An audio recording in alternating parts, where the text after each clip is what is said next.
Sungguh benar kata pepatah bahwa kalau mencintai sesuatu jangan terlalu, dan kalau membenci sesuatu jangan terlalu membenci. Itulah tepatnya bahasa itu terhadap Puan Maharani dengan Anies Baswedan ini, dimana kita didengar baru-baru ini dalam media, dalam pemberitaan media, bahwa Puan Maharani memuji-muji Anies Baswedan, dan tentu dalam konteks pujian-pujian seperti ini Anies Baswedan pasti sangat senang. Dan ternyata dari komentar Anies Baswedan kelihatan bahwa dia masih bernafsu untuk menjadi gubernur di DKI Jakarta.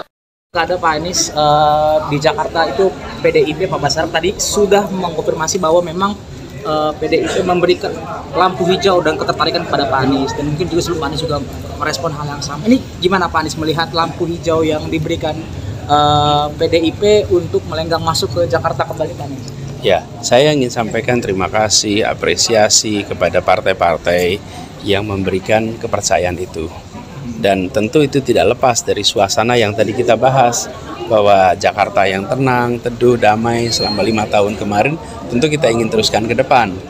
Jadi saya merasa terhormat, saya merasa sangat menghargai, dan sambil ini proses mengalir ke depan, kira-kira seperti apa nantinya. Tanggapan Pak Anies, PDIP ini jadi wadah yang tepatkah Pak Anies? Kita lihat, secara umum saya sampaikan apresiasi sekali, terima kasih sekali, sebuah kehormatan yang luar biasa.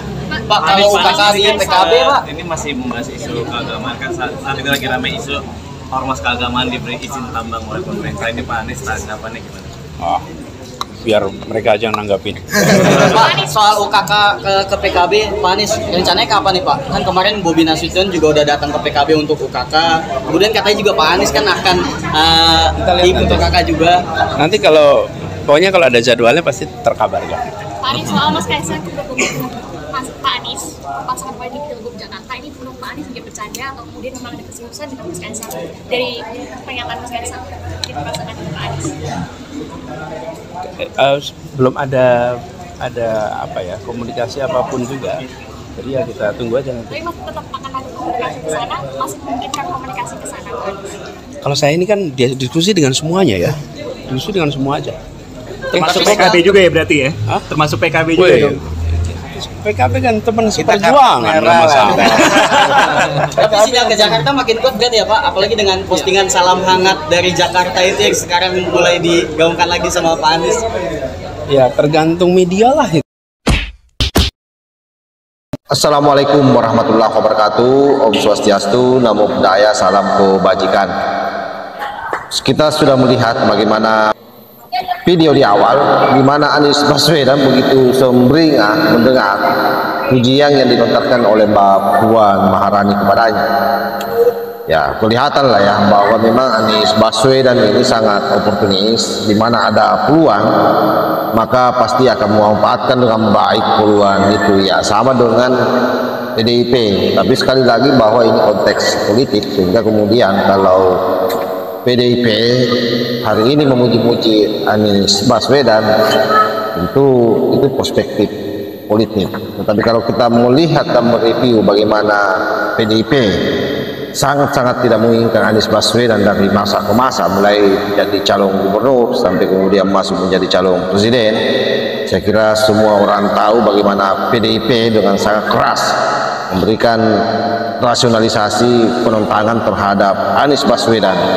Dan memang sesuai dengan jejak digital Anies Baswedan, dia ini adalah salah satu politisi yang memang kerap didukung oleh orang-orang yang memiliki garis politik keras atau aliran kanan yang ekstrem. Nah, oleh karena itu partai PDIP sebagai partai yang nasionalis, tentu saja keberadaan Anies Baswedan di masa lalu itu betul-betul menjadi bumerang bagi dirinya, sehingga partai nasionalis sekelas PDIP pasti tidak akan menginginkan yang namanya Anies Baswedan. Tetapi kali ini dalam konteks politik Pilkada DKI Jakarta kembali dia memuji-muji Anies Baswedan ya, mungkin karena PDIP sendiri sudah merasa tidak memiliki lagi aset tokoh yang bisa dicalonkan untuk memenangkan pertarungan ini. Nah, bagaimana sendiri dengan PKS? PKS sendiri itu akan mendorong kadernya sehingga datang-datang saja ketika mendengar pujian yang dilontarkan oleh Mbak Puan Maharani terhadap Anies Baswedan. Nah, kita tahulah bahwa memang sejak kekalahan Anies Baswedan dalam Pilpres, PKS sudah mendorong ada kurang lebih ya kalau tidak salah 2 kadernya yang akan masuk bertarung di DKI Jakarta. Tetapi sekali lagi bahwa ini politik, ini sangat fleksibel. Coba kita lihat seperti apa pernyataan daripada juru bicara PKS.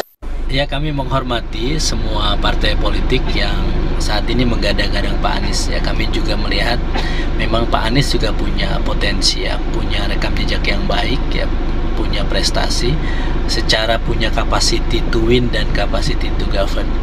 Tapi kami harus sampaikan bahwa PKS belum mengambil keputusan kepala daerah, salah satunya Jakarta, siapa yang akan diusung. Ya, aspirasi sudah masuk memang dari DPW PKS Jakarta untuk mengusung Pak Anies, dan kami tentu akan mempertimbangkan itu, dan tentu kami juga punya pertimbangan bahwa gubernur atau wakil gubernur adalah dari kader PKS.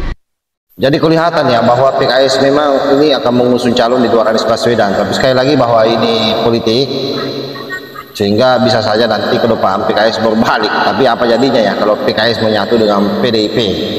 Kalau PKB kan ya kita sudah menyaksikan kemarin pada saat Pilpres terjadi.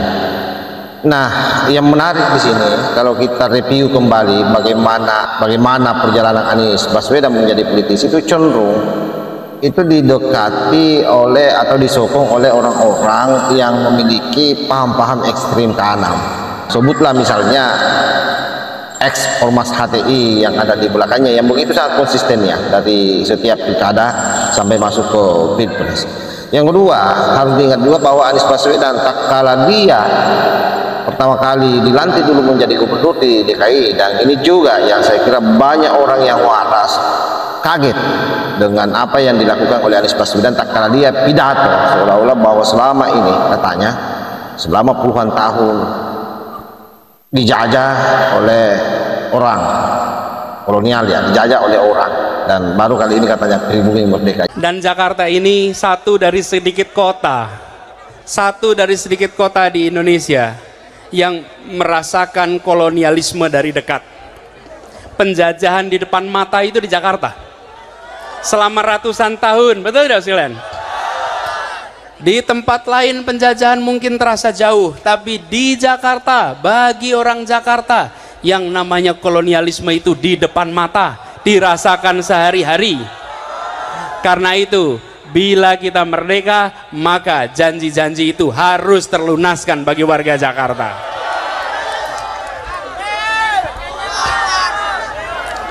Dulu kita semua pribumi ditindas dan dikalahkan.